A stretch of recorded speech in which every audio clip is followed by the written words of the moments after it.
Okay, looks like we're live.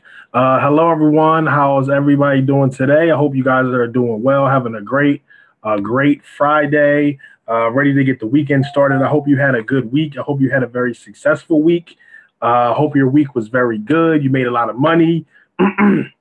You hit all your goals. You smashed all your dreams. Whatever you wanted to accomplish this week, I hope you accomplished it. And also, not just that, I hope that you don't slack off for the weekend.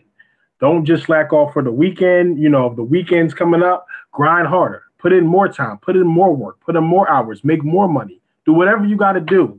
Don't give up. Don't give up. But today I just wanted to talk about the random walk theory and that versus mainstream media or like the Wall Street media. So we got a great question coming in from Derek C. Williams out of Philadelphia, originally Mississippi. He sent in a question earlier this week. So he said, I've been on this opening bell kick the last 6 weeks.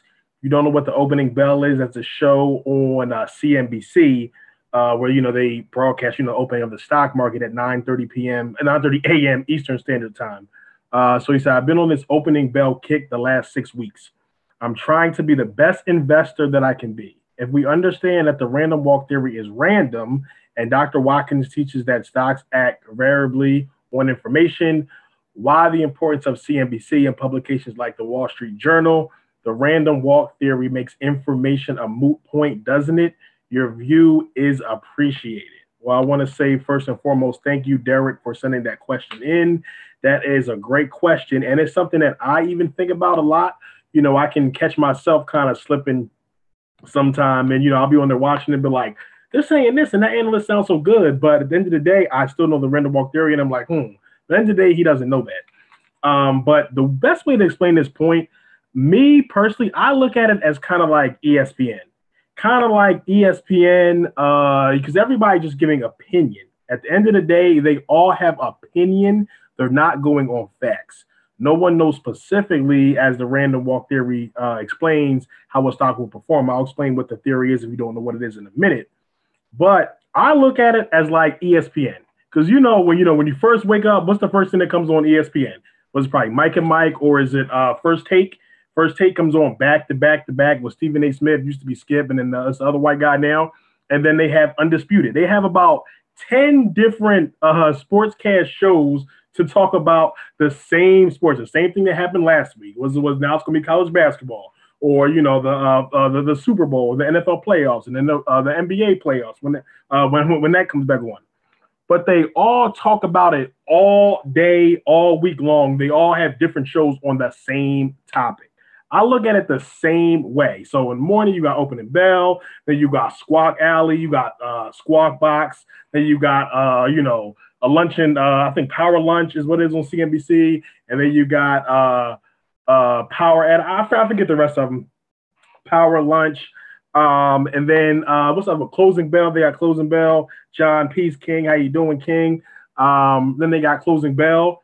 And then if you look at on sports, they got what? First Take, then Mike and Mike, and then Undisputed, and then Around the Horn, and then Private Interruption. They got about 10 different shows all saying the same thing, and they're all giving an opinion. They're not giving facts. For sports, unless you into gambling, you're a bookie, you know specifically how a game is going to play out, which is another story, about all the money that's spent on games in Vegas and potential corruption. That's another story. But there's no analysts on ESPN or Fox Sports, whatever it is, that knows specifically how a game is going to turn out. They don't know specifically if that team's going to win, if Duke's going to win the championship, if the Eagles are going to win the Super Bowl. Nobody knows specifically, but yet they'll debate and talk all day like they know what the outcome is going to be.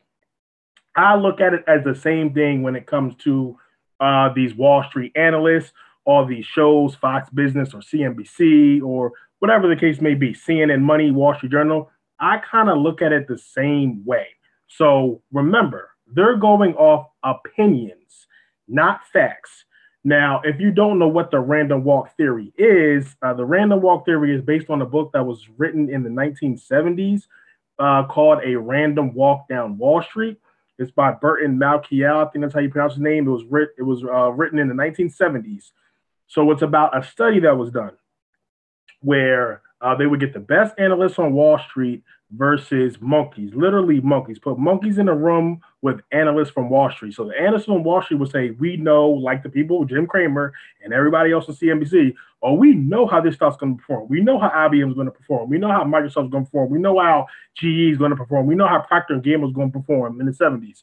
And then they would get monkeys and have a darts on a wall. Literally, they would throw darts at a wall. Wherever the dart would land it is whatever stock they would pick. So the monkeys would throw a dart, let's say it lands on Coca-Cola.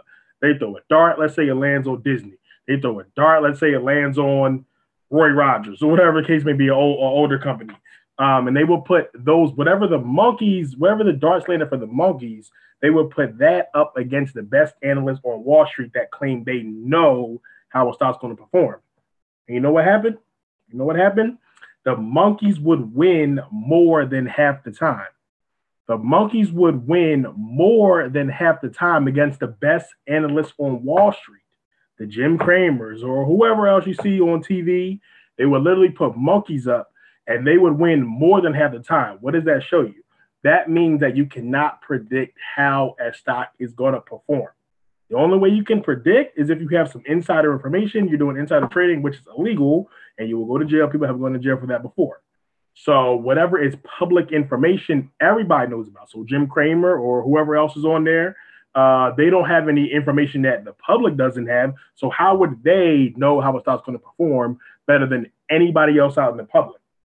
It's all an opinion. Also, another thing before we close this out, I don't want this video to be super long. Thank you, Derek, for the question. Another thing we have to realize is most people in general don't know a lot about the stock market. Most people don't know a lot about investing and that whole world that exists in the stock market. So it's easy for a Jim Cramer or someone else to go in and blab and talk a lot of stuff and have a show where people call up and ask them questions because most people don't know. Most people just don't know. Most people don't know the random walk theory. Most people don't know about the stock market and how the stock market forms. Most people don't know about the Dow Jones. Most people don't know about the S&P 500. Most people don't know about the NASDAQ. Most people, when they look at the iPhone and they see the stock market, they don't even know how to interpret the stock market. I literally just talk to millionaires every day. You know how many millionaires that have stock portfolios don't know anything about investing? You wouldn't believe all the people I used to literally talk to. I'm looking at their account, good on the phone, pass them through security. So, want to talk about their account and what they want to do and ask them about their investments. You know, people I talk to that have $1 million accounts that know nothing about the stock market, that don't know how their money's invested. They don't know what type of investment it is. They don't know how the stock's going to perform. They don't know what mutual fund they're in. I talk to people literally on a daily basis that even had money invested and didn't know about the stock market, didn't know how stocks perform. We're not even talking about people that don't have money invested, don't know anything about the stock market, don't know financial literacy. Of course, we know that in the play. I'm talking about people that have hundreds of thousands and millions of dollars in investment trust accounts or other type of accounts that still get confused about the stock market or investing or performance and all that type of stuff. So that just goes to show that most people in general, the average American doesn't know much about the stock market. So it's easy to go up there and blab and, have an opinion and, say buy now, or sell now, whatever, because most people that they're talking to have no clue and they look at Jim Cramer or someone as an expert. But once you really understand financial markets, once you really do your reading and research, you realize no one can predict how a stock's going to perform. That's based on the random walk theory. So that's it for today.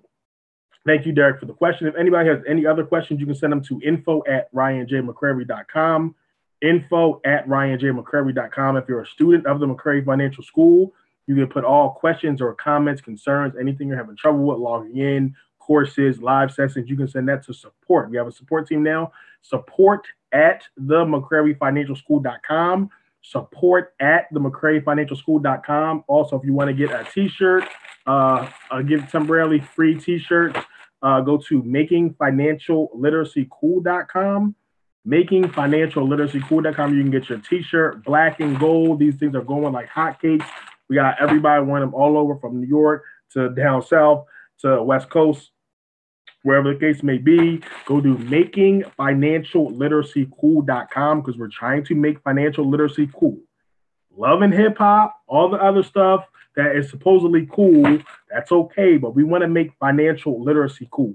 We want to make paying off debt cool. We want to make buying stocks cool. We want to make entrepreneurship cool. So go to makingfinancialliteracycool.com, makingfinancialliteracycool.com. Everybody have a great weekend.